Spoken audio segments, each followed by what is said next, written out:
हमारे वृंदावन में गोरीलाल कुंज है, हरिदासी परंपरा का स्थान है, अत्यंत गोपनीय और गुप्त है।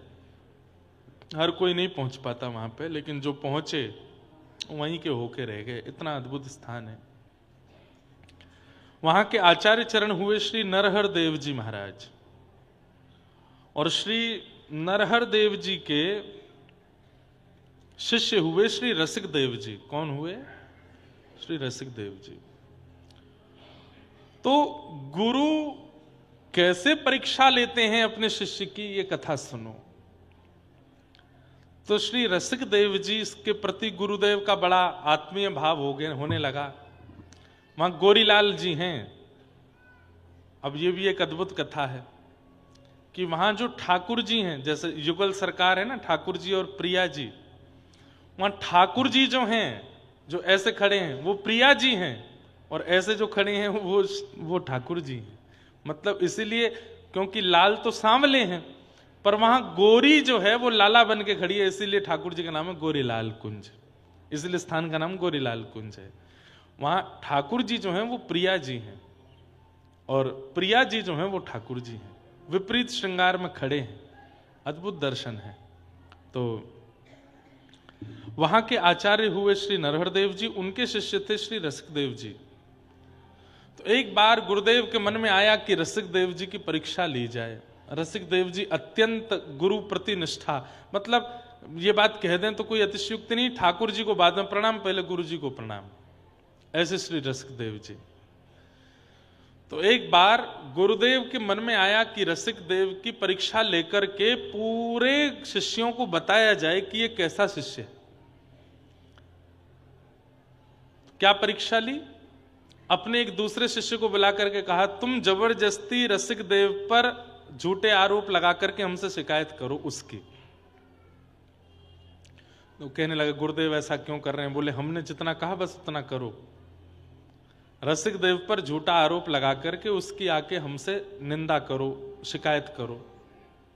ठीक है। गुरु आज्ञा मान ली बेचारे उस बालक ने, और आकर के रसिक देव जी सामने बैठे थे, और गुरुदेव से आके, देखिए गुरुदेव, आप इसको समझा लीजिए, और ये बहुत ज्यादा विचित्र हो गए कि कभी हमारा लोटा फेंक देते हैं, कभी हमारे वस्त्रों पर रज फेंक देते हैं, कभी हमारे ऐसा करते हैं, फाड़ देते हैं वस्त्र, बहुत उधम मचाते हैं, बहुत हमारे साथ अत्याचार अनाचार करते हैं। गुरुदेव ने कहा, रसिक देव तुमने ऐसा किया? किया नहीं उन्होंने, लेकिन गुरुदेव के आगे ना अपनी ना बोलने में भी उनको संकोच हो रहा है। नीचे नजर करके बैठ गए, कुछ नहीं बोले। बोले, तुम इतने उद्दंड हो, हमको ये नहीं पता था। अच्छा, सब शिष्य जानते थे कि गुरुजी इनसे बहुत प्रेम करते हैं, छोटी सी बात है, थोड़ा डांट देंगे। पर गुरुदेव ने क्या कहा, ये उद्दंडता हम बिल्कुल स्वीकार नहीं करेंगे। रसिक देव, इसी समय अपना बोरिया बिस्तर बांधो, आश्रम छोड़ के चले जाओ। तो रसिक देव जी ने एक बार नजर उठा के गुरुदेव की ओर देखा। कहना चाहते हैं कि मैंने नहीं किया कुछ भी, लेकिन अब गुरु आज्ञा पहले ही हो गई कि आश्रम छोड़ के जाओ। उस गुरु भाई की ओर देखा, वो गुरु भाई भी आश्चर्य में आ गया। बोले, गुरुजी ने कहा था कि आरोप लगाना पर इतना बड़ा दंड देंगे, ये गुरुजी ने मुझे भी नहीं बताया था। वो चरणों में गिर गया, गुरुदेव गुरुदेव गुरुदेव, रसिक देव जी ने कुछ नहीं किया, आप ऐसा मत, तुम चुप रहो बिल्कुल, रसिक देव निकलो जाओ। रसिक देव जी के प्राण बसते हैं अपने गुरु में, और गुरु ने कह दिया आश्रम छोड़ के चले जाओ। तुरंत क्षण भर नहीं लगाया, गुरुदेव को प्रणाम किया, ठाकुर जी को प्रणाम किया, आश्रम से अपने 2-4 सामग्री जो थी वो लेकर के निकल गए। सबके सामने से तो ऐसे निकले कि गुरु आज्ञा है, लेकिन आश्रम से बाहर जाते इतना रोए, इतना रोए, इतना रोए, आश्रम की दहली को पकड़ पकड़ करके रोए। सब शिष्य गुरु भाई देखते रहे, रोते रहे। गुरुजी से कहे, गुरुजी आप इतने निष्ठुर कैसे हो सकते हैं? आप तो बहुत प्रेम करते थे इनसे। बोले, मुझे मत समझाओ, और तुम सबकी भी बारी आएगी, चुपचाप बैठो, अपना काम करो, और रसिक देव तुम जाओ। निकाल दिया आश्रम से। यमुना तट पर जाकर के प्राण गुरुदेव, जीवन गुरुदेव कह करके यमुना जी में इतना रोते थे, इतना रोते थे। आप कहोगे 2-4 दिन का गुस्सा रहा होगा ना, 1 वर्ष निकल गया। और रसिक देव जी वहीं यमुना जी पे हैं। 2-4 महीने व्यतीत हुए, इतने व्याकुल हो गए, और गुरुदेव ने ये और कह दिया था आश्रम से निकल जाओ और जीवन में मेरे सामने कभी आना नहीं। तो कभी दर्शन करने भी नहीं जाते, एकांत में बैठे रहते वहीं। लेकिन गुरु भाई आते थे मिलने के लिए। तो एक गुरु भाई से कहा, मुझे गुरु जी की बहुत याद आती है, मुझे गुरुदेव का बहुत स्मरण होता है, मैंने कब से उनके चरण नहीं छुए, मैंने अपने जीवन का आधा समय गुरुदेव के चरणों में व्यतीत किया, पता नहीं कौन सा अपराध मुझसे बना जो चरणों से मुझे दूर कर दिया। गुरु भाई एक काम करोगे? बोले क्या? गुरुदेव को पता ना चले। गुरुदेव स्नान करने के बाद अपने पूर्व वस्त्रों को जो छोड़ देते हैं स्नान घर में, उसको धोने की सेवा किसके पास है? बोले कि मैं ही करता हूं। बोले तुम बस गुरुदेव के सामने तो दिखाना तुम धोने ले जा रहे हो, पर मुझे जमुना जी पे लाके मुझे दे देना, मैं धोऊं और धो करके तय बना करके शाम को दे दिया करूंगा, गुरुदेव को नहीं बताना मैं सेवा कर रहा हूं। ठीक है। गुरुदेव के जो वस्त्र होते थे, गीले वस्त्रों को वो गुरु भाई दे जाते और रसिक देव जी उन वस्त्रों को ही प्रणाम करते और उन वस्त्रों को ही निचोड़ करके उससे थोड़ा जल लेकर के पी लेते। मेरे गुरुदेव की चरणामृति है। उनको धो करके पोंछ करके उनमें इत्र लगाते, बढ़िया सुखाते, एक एक वस्त्र की सरवट को दूर करते, इतने अद्भुत ढंग से उनको लगाते। वस्त्रों के ऊपर का भाग, नीचे का भाग, इधर ऊपर का उपरना आदि सबको सजा करके गुरु स्वरूप मान के दंडवत प्रणाम करते। यही मेरे गुरु हैं। कैसी निष्ठा! 1 दिन, 2 दिन, 10 दिन, 15 दिन, 20 दिन जब बीते, गुरुजी बोले, ए सुनो चेलाराम इधर आओ, ये वस्त्र तुम ही धोते हो रोज? तो घबरा गए। जी गुरुजी, जी गुरुजी। हो नहीं सकता। इतनी निष्ठा और इतनी पवित्रता से या तो व्यक्ति धन लेकर के सेवा करता है या फिर किसी के वियोग में सेवा करता है। व्यक्ति या तो धन लेकर के निष्ठा प्रकट करता है कि भाई मुझे इतना धन मिला है तो मुझे ये कार्य पूरा करना ही है, या किसी वस्तु की प्राप्ति के वियोग में हो, वो वस्तु ना मिल रही हो तो तत्पर होकर के निष्ठा प्रकट कर पाता है। तुम तो यहीं रहते हो, रोज तुम्हारे वस्त्रों से इतनी अद्भुत सुगंधी और इतनी लगता नहीं है कि तुम धोते हो। तुम्हें सौगंध है, कौन धोता है वस्त्र? सत्य बताओ। चरणों में गिर गए, गुरुदेव क्षमा कर दीजिए ना गुरु, बड़े गुरु भाई रसिक देव जी को। बोले उसका नाम क्यों ले रहे हो, वो धोता है क्या? बोले मैं ही रोज वस्त्र उनको दे देता हूं, वो धो करके स्वच्छ करके शाम को वो गुरु सेवा मांग रहे थे। गुरु जी आप नाराज नहीं होना, आपसे चरणों में प्रार्थना, उनसे कुछ मत कहिएगा गुरुदेव, मेरा अपराध है, मुझे निकाल दीजिए आश्रम से, पर आप उनको बुला लीजिए वापस। गुरुदेव ने कहा तू नहीं, वही है, वही जानबूझ करके तेरे को कह करके मेरे वस्त्र मंगवाता होगा। सुन, उस रसिक देव को जाकर के बोल दे। बोले क्या? मेरी आज्ञा है, वृंदावन छोड़ दे, वृंदावन से बाहर निकल जाए। गुरु शिष्य जो था वो मन में सोचने लगा मेरे प्राण निकल जाएं अब। गुरुदेव आप इतने निष्ठुर क्यों होते जा रहे हैं? आश्रम से निकाल दिया, ये कम नहीं है क्या? बोले तर्क करता है, वितर्क करता है गुरुदेव के आगे। मैंने आज्ञा कर दी, जाकर के उसको बोल दो। आज वो गुरु भाई आए, रसिक देव जी उत्सुक बैठे थे, वस्त्र आवेंगे, उनको चरणामृत लूंगा और वस्त्र धो करके संभालूंगा। गुरु भाई आए, आकर के लिपट के रोने लगे। बोले क्या हुआ गुरु भाई, तुम रो क्यों रहे हो? गुरुदेव स्वस्थ तो है ना, आश्रम में सब मंगल में है ना, हमारे गुरुलाल जी प्रेम से तुम रो क्यों रहे हो, क्या बात है? गुरुदेव की आज्ञा है, उन्हें पता चल गया कि तुम वस्त्र धोते हो, इसलिए क्रोध में आकर के आज्ञा दी है कि इसी वक्त वृंदावन का त्याग कर दो। पछाड़ खाके रसिक देव जी गिर पड़े, रज को हृदय से लगाने लगे, श्री यमुना जी को आलिंगन करने लगे, व्रज की लता गुल्म वृक्षों को देखने लगे। मैंने कौन सा अपराध किया जो गुरुदेव इतने नाराज हैं मुझसे? उसी समय कहा गुरु भाई मैं जा रहा हूं और प्रार्थना करना कि ये प्राण निकल जाए, क्योंकि गुरुदेव के बिना नहीं रह सकता। एकमात्र वृंदावन था जो मुझे जीवित रखे हुए था, अब उसके त्याग की भी आज्ञा गुरुदेव ने कर दी है, अब तो मैं जीवित नहीं बचूंगा। गुरु भाई कभी मिलेंगे। निकल गए आश्रम छोड़कर। वृंदावन त्याग की बात थी, कोई बात नहीं, 84 कोस में कहीं रह लूंगा, व्रज में रहूंगा तो प्राण तो बचे रहेंगे कि कभी गुरुदेव के दर्शन होंगे, इसलिए प्राण बचाए रखूंगा। मथुरा जाके रहने लगे। गुरु भाइयों ने पता लगवाया कहां है, पता चला मथुरा में है, तो गुरु भाई कभी कभी छुपके मिलने चले जाते थे। रसिक देव जी इतने रसिक थे कि उनके वैसे भी बड़े अनुयायी होने लगे। वो रोज कीर्तन करते थे, पद गाते थे, तो उनका पद सुनने के लिए कई भाव आते थे। सब लोग ध्यान से सुनो। मथुरा में निवास करने लगे, तब दूसरे एक गुरु भाई को देखा। 6-7 महीने निकल गए, 1 साल निकल गया। बोले गुरुदेव की बहुत याद आती है, कितने दिन हो गए मैंने देखा नहीं उनको। सुनो, मैं कोई सेवा नहीं कर पा रहा गुरुदेव की, वो एक सेवा थी, उससे नाराज होकर गुरुदेव ने यहां भेज दिया। तुम एक काम करोगे?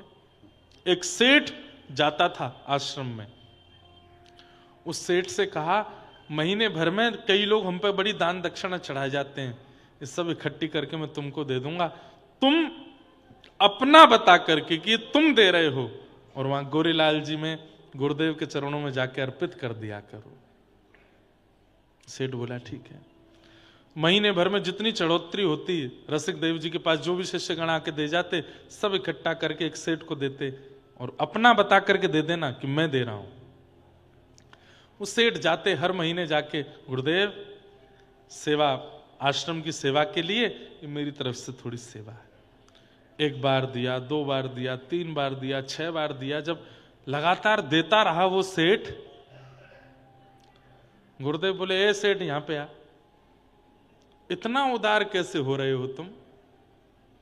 नहीं नहीं गुरुदेव बस सेवा करनी आश्रम की। बोले मैंने पता करवाया, तुम्हारे खुद के व्यापार में तंगी चल रही है, खुद के परिवार में ज्यादा खाना पीने की व्यवस्था नहीं बन पा रही, और तुम रोज आकर आश्रम की सेवा कर रहे हो। तुम्हें सौगंध है, सत्य बताओ कौन करता है ये सेवा? सब गुरु भाई फिर घबरा गए, बोले गुरुदेव कहीं अब की बार और निष्ठुर नहीं हो जाएं। सेठ ने बता दिया, बोले श्री रसिक देव जी मथुरा में विराजते हैं, वही भेजते हैं। ताम्र वर्ण हो गया गुरुदेव का, और महाराज कांपने लगा पूरा शरीर अंग, और क्रोध में भर के आज्ञा कर दी, मेरी आज्ञा है उस दुष्ट को जाकर के कह दो 84 कोस व्रजमंडल का त्याग कर दे, निकल जाए बाहर, और लौट करके कभी चरण ना रखे इस 84 कोस के अंदर। अगर वो आया तो बहुत बुरा होगा। सेठ जी ने जाकर के खबर रसिक देव जी को सुनाई। बोले मैं कैसे जीऊं, कैसे जीऊंगा मैं गुरुवर तुम्हारे बिना, कैसे जीऊंगा मैं गुरुवर तुम्हारे बिना, कैसे जीऊंगा मैं गुरुवर तुम्हारे बिना, कैसे जीऊंगा मैं गुरुवर तुम्हारे बिना। यहाँ कोई नहीं अपना तुम्हारे बिना, कोई नहीं अपना तुम्हारे बिना, कैसे जीऊंगा मैं गुरुवर तुम्हारे बिना, कैसे जीऊंगा मैं गुरुवर तुम्हारे। और बस रोते बिलखते श्री रसिक देव जी व्रज छोड़ के चले गए। किसी ने कहा प्राण त्याग देते यमुना जी में डूब करके, बोले गुरु की आज्ञा नहीं पूरी होगी ना, अगर प्राण त्याग दूंगा तो स्वेच्छा हो जाएगी, गुरु आज्ञा की अवहेलना हो जाएगी। गुरु आज्ञा है व्रज से बाहर जाओ, तो आज्ञा पूरी करने चले गए। बुंदेलखंड में रहते थे, बुंदेलखंड के निवासी थे। उनके जन्म स्थान के पास मैंने कथा भी की, सागर में। चले गए रसिकदेव जी, और बस वहीं रह करके कुटी बना करके भजन करने लगे। वर्षों तक वृंदावन लौट करके नहीं आए, शुष्क हो गए गुरुदेव की स्मृति में, याद में, पतले दुबले हो गए, बिल्कुल प्राण पखेरु उड़ने को हैं, और बस इच्छा यह है कि प्राण बाद में जाएं, बस एक बार गुरुदेव की झांकी कर लूं, एक बार अपने गुरुदेव को देख लूं, फिर भले ही प्राण त्याग दूंगा। इतना स्मरण करते थे अपने गुरु का, इतना स्मरण करते थे कि गुरु भाई मिलने के लिए जब जाते थे वहां पर, तो अपने गुरु भाई से कहते थे, कल रात को गुरुदेव को ज्वर आया, तुमने औषधि नहीं दी। तो गुरु भाई कहते, आपको कैसे पता? इतना चिंतन किया गुरुदेव का कि गुरु की प्रत्येक गतिविधि उनको पता होती थी, इतनी दूर बैठ करके भी। पर निष्ठुर हैं गुरुदेव, नहीं स्वीकार कर रहे। 5-6 वर्ष निकल गए। उसके बाद श्री नरहर देव जी जो गुरु जी थे, उनकी यात्रा हुई बुंदेलखंड की तरफ, और जब वे यात्रा पर निकले, गांव के लोगों ने जाकर के श्री रसिकदेव जी से कहा, अब तो अच्छे दिन आए हैं, अब तो ठाकुर जी रीझ गए, श्री सदगुरुदेव भगवान नरहर देव जी बुंदेलखंड आ रहे हैं, अब तो हमें दर्शन होंगे। रोने लगे, बोले मैं सामने नहीं जाऊंगा, कहीं वे प्रसन्न चित्त आ रहे होंगे, वे प्रसन्न चित्त आ रहे होंगे, और मेरा रूप देख करके कहीं उनकी प्रसन्नता में विघ्न नहीं आ जाए, मैं गुरुदेव के सामने नहीं जाऊंगा, मैं नहीं जाऊंगा। नहीं गए। थोड़ी दूरी पर गुरुजी कुटिया बना करके रुके थे, रात्रि में शंका निवृत्त होने के लिए जाना था।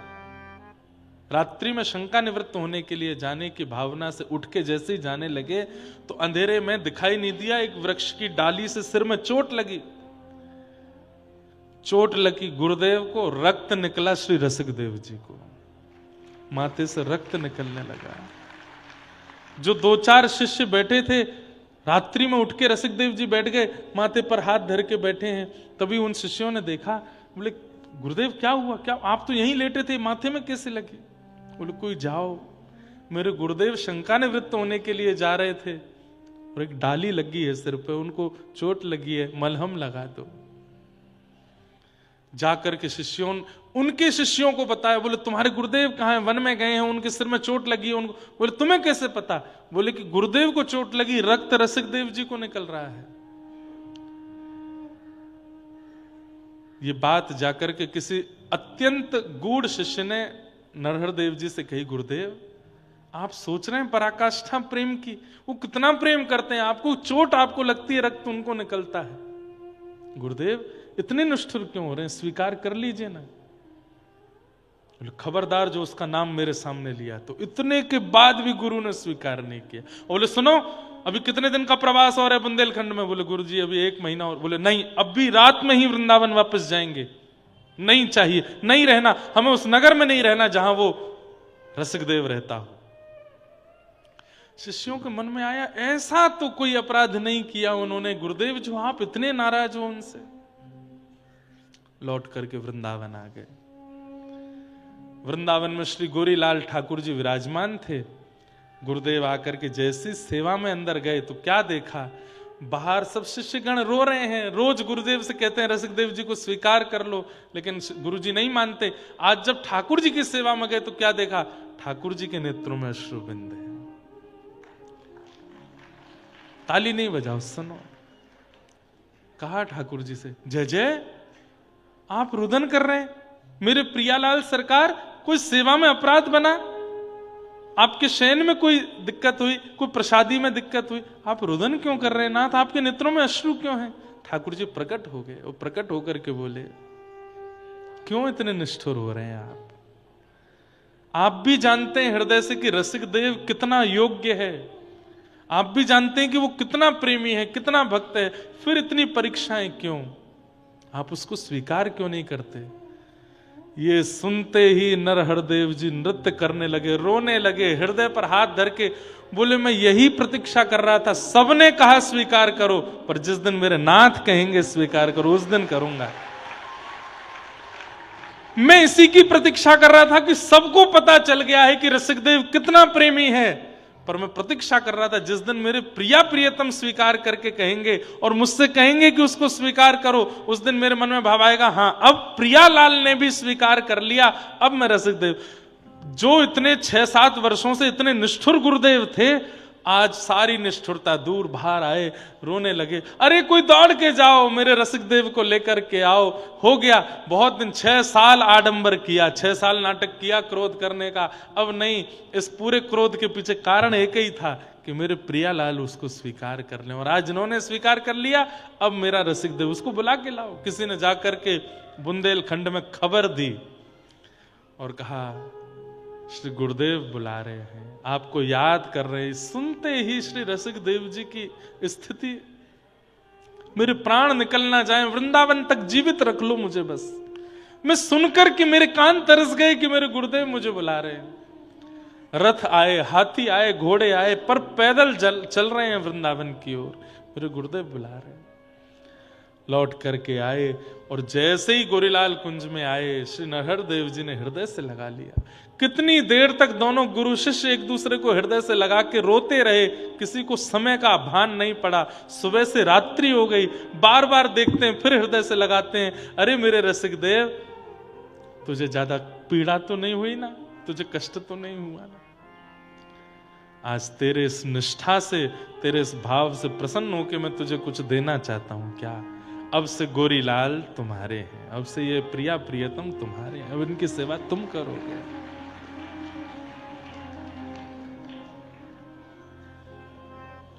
क्यों की पूरी परीक्षा? कि प्रिया प्रियतम स्वीकार करें। भैया सौभाग्यशाली हैं वो शिष्य, कभी गुरु स्मृति करके उनकी परीक्षा लेते हैं। सद्गुरु शरण में सभी फल मिलेंगे, गुरु मिल गए तो युगल भी मिलेंगे। सद्गुरु शरण में सभी फल मिलेंगे, गुरु मिल गए तो युगल भी मिलेंगे।